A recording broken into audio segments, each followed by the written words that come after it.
Good morning. It is so beautiful out here today that I thought I would bring it out into the garden finally and we could talk about something that's actually happening out here right now, and that is mulch. So in the springtime, it's a great time to put down a layer of mulch in your garden. In the fall and in the spring, both great times. In between there, you can supplement and make sure that you keep your soil covered, but these are really your prime mulching times. So just wanted to give you a heads up on that and tell you a little bit about why it's really important that you use mulch in your garden. Now, mulch is one of the best kept secrets. I think a lot of people, because a lot of gardeners will come through and turn their soil every spring, they forget to cover that soil with mulch. Now, mulching helps you in many, many ways. It can help you keep water in your soil so you save money on water, and water is one of the biggest expenses in terms of gardening. If you've looked at your water bills in the summertime, I think you know what I'm talking about. That's the first big benefit. Second big benefit is that it protects the soil from sunlight. Now, this is really important. People don't realize, but the soil can get a sunburn just like you can. The creatures that live in the soil are all susceptible to sun, and the more you keep it covered, the healthier your soil stays. So it promotes microbial growth, fungal growth, bacterial growth. It keeps healthy insects living in your soil, and it's just really, really important. So what are some examples of mulch that you can use? Now, what I use is kind of a local product that we find here along the seaboard, the eastern seaboard in particular, and that is something called salt marsh hay.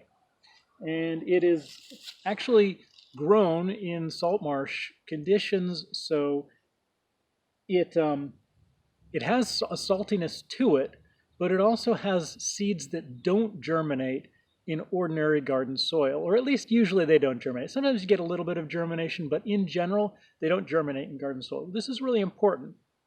A lot of people use straw for this same reason, but quite honestly, when I've used straw in the past, I've still ended up with seeds that germinated in my soil from that straw. I think there's probably cleaner sources and less clean sources. My source happened to have a lot of seeds in it, so it wasn't very helpful for me.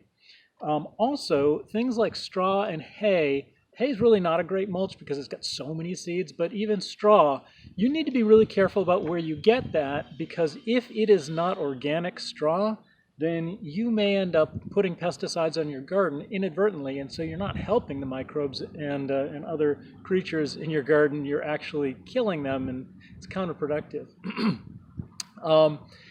Other types of soil that people use now, woodchip mulch is a really healthy mulch to use for certain garden situations. And so if you're growing a perennial plant, woodchip mulch is really great, but also certain acid-loving plants. And so there are some types of plants that do really well with woodchip mulch, and if you're growing something in particular, you probably want to research that. I've had good experience growing tomatoes and potatoes in woodchip mulch.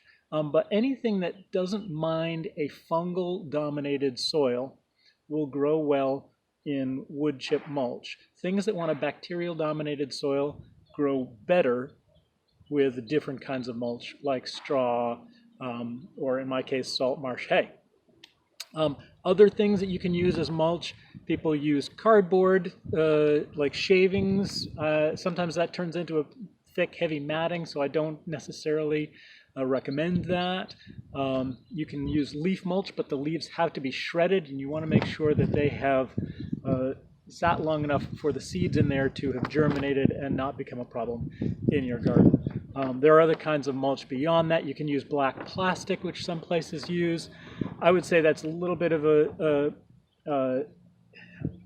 I know that even some organic gardeners and farms use that. I'm not a big fan of plastic mulch, but if you really, really need to suppress weeds, that is a very solid way of doing it. And so you can certainly consider using that too.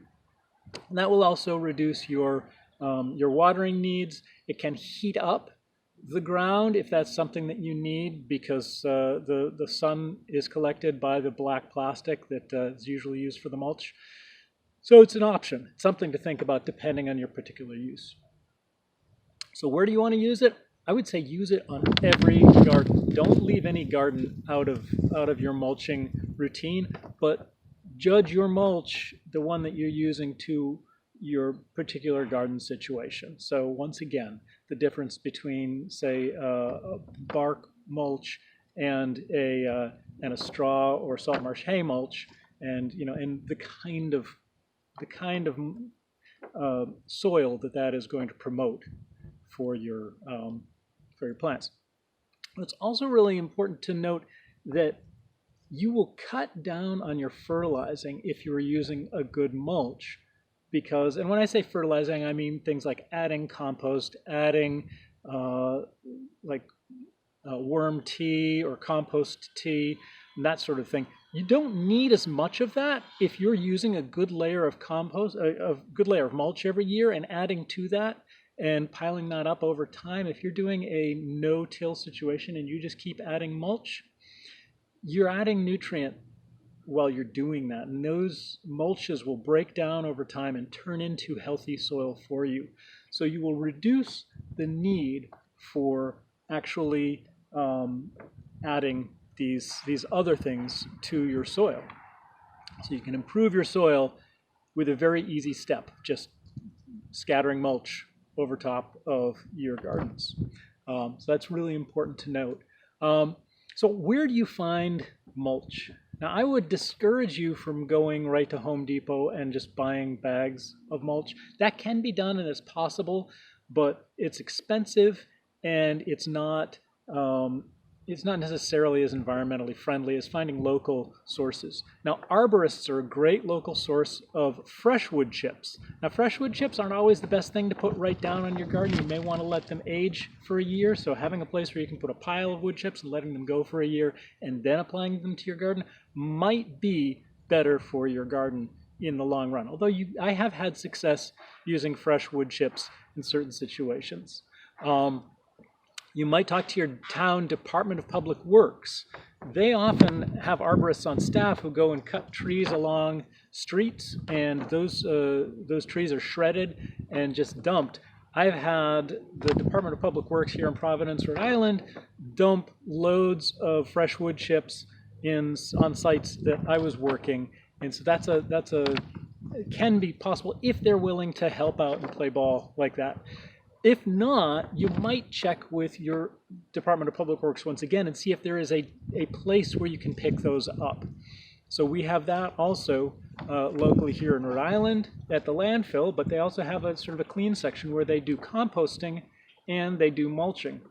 And so I can pick up aged wood chip mulch there, and so it's perfect. It's just ready to go for me. I can get I rent a U-Haul and bring it in the back of a pickup truck, and usually he'll put something down in there so I don't end up causing any troubles for the return. But I can get a really good load of wood chip mulch very, very cost effectively from our local Department of Public Works.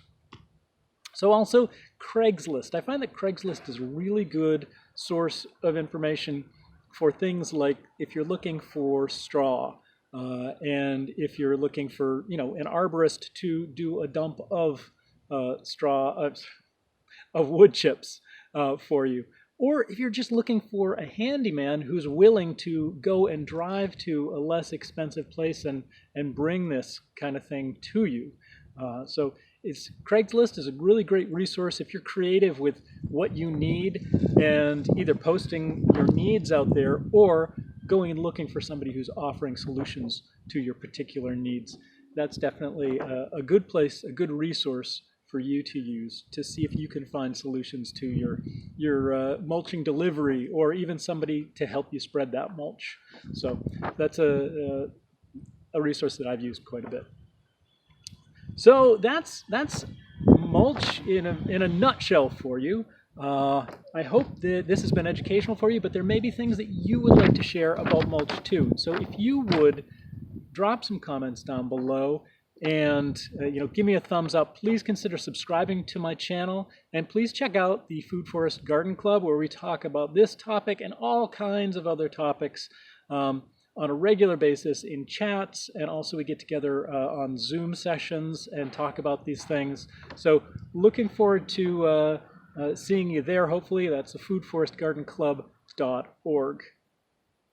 You can also get in touch with me there through the contact form at the bottom of the homepage. So I look forward to hearing from you. Hope you enjoyed this chat, and I hope you enjoy some sunshine soon.